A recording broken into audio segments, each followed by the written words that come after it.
امام حسین کا وجود اطہر کربلا میں رہ گیا اور سر کوفے کے بازاروں سے ہوتا ہوا دمشق پہنچا۔ بہن کو تو بھائی کی انگلی بھیج دو تو شاید پاگل ہو جائے۔ سیدہ زینب نے سارا کچھ دیکھا، لیکن نہ مصطفیٰ کی شہزادی کا پردہ سر سے سرکا، نہ کوئی نماز قضا ہوئی۔ اور یزید کے دربار میں جب سیدہ زینب پہنچی تو یزید نے چھڑی لگائی نا امام حسین کے چہرے کو، تو پھر بھی بی بی نے ہائے وائے نہیں کی، تڑپی نہیں۔ ایک نابینا بزرگ بیٹھے تھے جنہوں نے مولا علی کے پیچھے بڑے جمعے پڑے ہوئے تھے،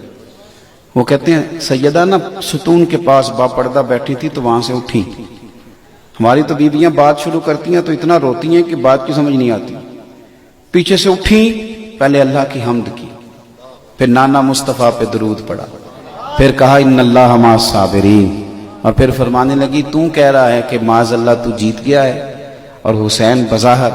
ہار گئے۔ آپ فرمانے لگے یزید ذرا وقت بدلنے دے، ذرا حالات تبدیل ہونے دے، ذرا میرے حسین کی شہادت کی خبر عام ہونے دے، حکومت تیری ہے، نام تیرا ہے۔ اور سیدہ زینب جب تقریر کر رہی تھی نا، بات کر رہی تھی، تو وہ نابینا ساتھ والے آدمی کا گھٹنا ہلا کے کہنے لگے علی آ گئے دربار میں، یہ تو علی کی آواز، میں نے بڑے لہجے میں اثر گھول رہے ہوں جیسے،